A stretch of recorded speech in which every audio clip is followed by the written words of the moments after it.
My wife family knocked the Mario coins out of me because of their controlling mother. I, 33 male, met my wife, 33 female, in college. It was a long-term physical relationship that turned serious at the end of our senior year. After graduation, I didn't have plans, so I decided to move to her hometown major southern city. I didn't know anybody, so we were together 24/7 and moved in together within a year. During this time, I met her family a few times. She had a huge extended family where her mom, Sharon, was the matriarch. Her dad died in a workplace accident and her mom got a lot of money. She was smart and invested and is doing well. All of Sharon's sibling and niece-nephews look to her for advice on all major life decisions. She's paid for school, weddings, and helped start businesses. My wife has 2 brothers who I always got along with. We would hang out independent of my wife a few times a year. We got married after 3 years, and when my son was born, Sharon bought us a house 3 blocks from hers. We had lived in a downtown loft-style apartment, and this was honestly a relief. But with the house came Sharon constantly being in my life, coming in the house unannounced, unsolicited advice, and snide remarks at my expense. Eventually, 18 months later, we had a blow-up fight, and I moved my family across town to an apartment. My wife was pissed and our relationship has deteriorated. Sharon hates me, and has turned most of their family against me. I didn't see or go to any of her family events for over a year. My wife still saw her family, but because I wasn't invited and they were over 30 minutes away, it was much less. Sharon went from seeing her grandson almost every day to once a month, so her hate for me went through the roof. The incident: my wife had to work and I was asked to take my son to his cousin's birthday party. The party was at Sharon's house, and if it wasn't my son's first cousin 6 months apart, I would have said no. It was tense the moment I walked in the house. Father of birthday boy brother-in-law greeted me, but no one else spoke to me. I didn't mind and sat in the corner on my phone. This apparently pissed off Sharon because I was being rude. An argument ensues and I announce I'm leaving with my son. Sharon said, "You can go, but my grandbaby is staying." At this point, I lost my cool and started cursing her out. I woke up on the front lawn. Apparently my 2 brother-in-laws beat the poop out of me in front of my kid. 2 of her cousins were helping me up and told me just to leave. I immediately called the police and said I was assaulted and my child was kidnapped. Police came and both brothers were arrested. Sharon lost her poop on the police and my wife drove up as her mother was being arrested for refusing to release my son. Her mom was eventually released, but her brothers were arraigned on assault charges. The father of the birthday had an assault charge from college, so he is facing some serious consequences. My wife is mad at everyone but asked me to drop charges. I not only refused but got restraining orders for all 3 of them. Her mother isn't allowed to be near our kid, and her brothers have court dates early next year. Last month she moved out the house. We are now headed for divorce. Yesterday she came with one last offer, for us to move cities and start over. But only if I drop the charges on her brothers and remove the restraining order on her mom.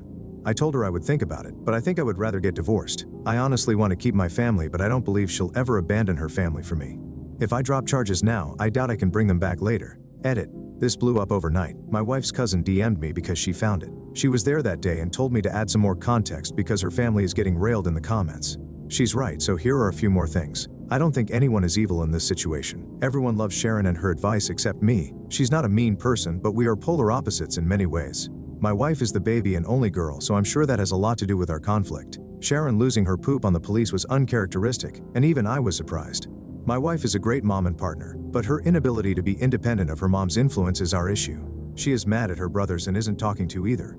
She's also mad at her mom for starting the argument and refusing to release our son. She's just trying to find a middle ground. Genuinely think she hopes a fresh start can save our marriage. Until we moved into that house, I would say our relationship was good. As far as her brothers and the assault, I remember the first hit, but I was dazed immediately. The last thing I remember was flailing like a child while getting hit a few more times. What I don't remember is my kid screaming to stop hitting my daddy, and them picking me up and dropping me on the lawn like trash. I have to acknowledge that my pride hurt more than my bruises. I genuinely like both her brothers, and to be fair, fuck you and BTH came out of my mouth when I cursed out Sharon. I'm not 100% innocent. This is the South, so the police even said, "What did you expect to happen?" I don't know if I stopped pursuing this, it would continue or not. Update, 5 months later. Hello, let me start by saying thank you to the supporters and fuck you to the a-holes. Reddit is one hell of a place to get perspective on things. Only place you could be called a good father and cuck in the same thread. I've been wanting to write and update and answer questions for a while, but after my original post, many Reddit lawyers reached out and told me to stop talking immediately. Since things were very uncertain and my divorce wasn't settled, I decided to not respond or update anything until things calmed down. A lot has happened to so many people involved, so I think I'm just going to break it down by person.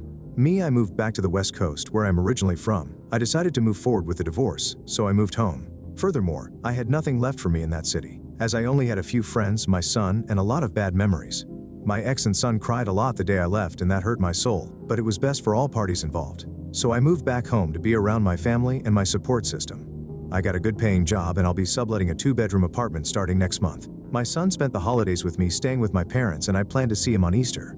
Going forward and laid out in our custody agreement, my son will stay with his mother until he is 12. I'll get him Easter and summers and we'll switch Christmas and Thanksgiving every year. When he's 12 and needs a father figure, he'll come live with me until he is 18. I talk to my son every day on the phone for at least an hour, and I'll try to fly out there a few times a year. I can't shake the feeling that a piece of me is missing, and wish it was just my son, but I miss my wife too, my ex-wife. So the divorce is basically settled, and I obviously didn't move away with her. In the end, she saw my post and saw the comments and realized that she shouldn't have asked me to stop pursuing the case. She asked again, saying we could move and just get away from her family. Too much had happened, and our relationship was a shell of what it was. We both said and did things we forgave but can't forget. I wish this was a movie and I could just say love conquers all or fluck her she is evil, but that isn't real life. I'm torn between both loving this person and knowing we aren't right for each other. While she didn't want to move forward with the divorce, she didn't fight me on it either.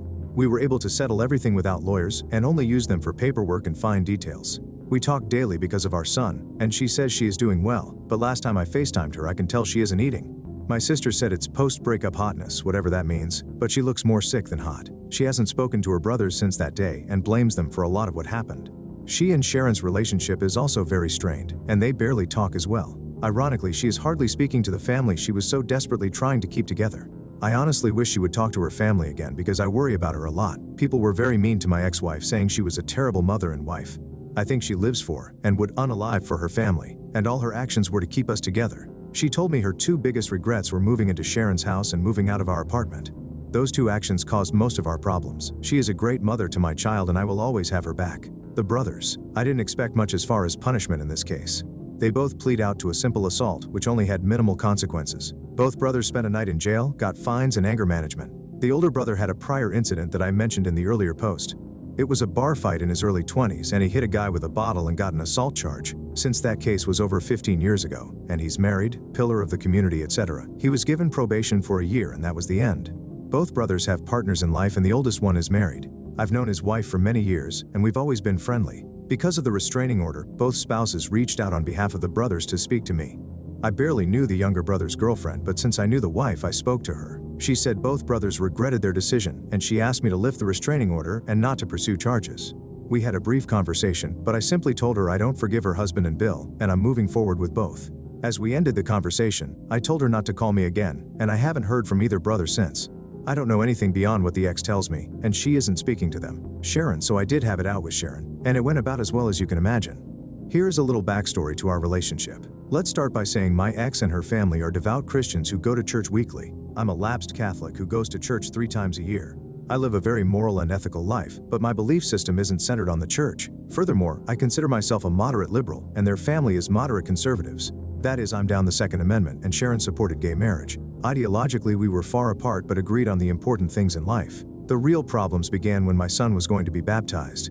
My mom wanted to get our son baptized Catholic, and Sharon wanted him baptized Protestant. Lots of snide remarks about Catholics were said, but I let it go at the time. Ex and I decided to wait and let our son decide, which Sharon hated. When my ex started going back to church and I wasn't in attendance, that further widened the divide. Her family would go by Sharon or someone else's house after church for lunch, dinner, and I either showed up later or not at all. Every time Sharon didn't agree with a decision we made as a couple in regard to our lives, especially my son's life, she would start leaning on my wife and pressuring her behind the scenes. We would literally make a decision, and she would go to her mom's house and then come back with a different opinion. The most frustrating part is she stopped trying to talk to me at all. She would literally just call me wife and get her to change her decision. The big fight that led to us moving out was that my son wanted to play soccer and not football, but my wife's family is a huge football family. We agreed for him not to play football because he didn't want to play and our concerns about CTE. My wife comes home one day and does 180 saying that she signed him up for football. We start arguing and Sharon comes in the house unannounced and joins the conversation, saying, "We decided it would be good for him."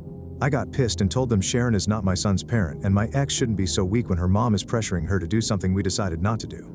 Then she said the words that sealed the deal, "My opinion should matter, I bought the house." I started looking for a new apartment that night and never looked back. So when we talked, and neither of us raised our voices, but it wasn't a nice conversation, I started and apologized for calling her a bitch, and she apologized for trying to keep my son without my permission. She flat out told me she wished my daughter never met me, and that I've ruined her family, that her sons have criminal records now, one already did, and it's all my fault.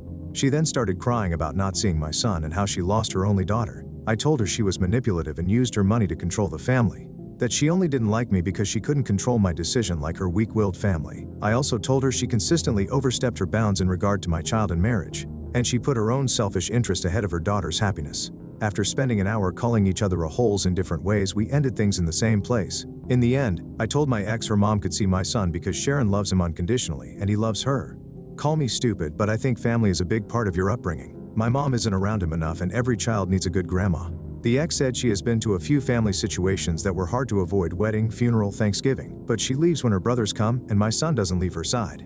Sharon has seen my son, and he has played with his cousin birthday boy from Original Story, but she's keeping him from the family for the time being. My son.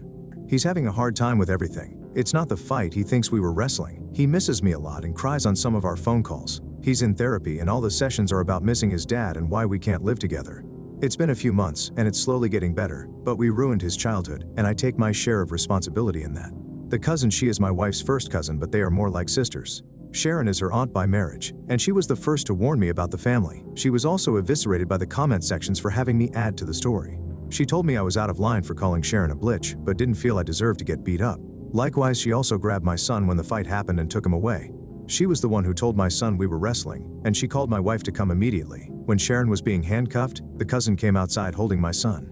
I told her to give him to me, but she pointed at my swollen face and asked if she could hold him. I trusted her enough in that situation to care for my son, so I respected her enough to add those details. She didn't deserve the poop comments either. Conclusion. In the end, everyone in their family read the original post, but because of divorce and assault cases, no one directly contacted me other than my ex. It wasn't a hit to say the least, but I only care that hit hurt my ex's feelings. I think seeing everything written out from my perspective opened her eyes.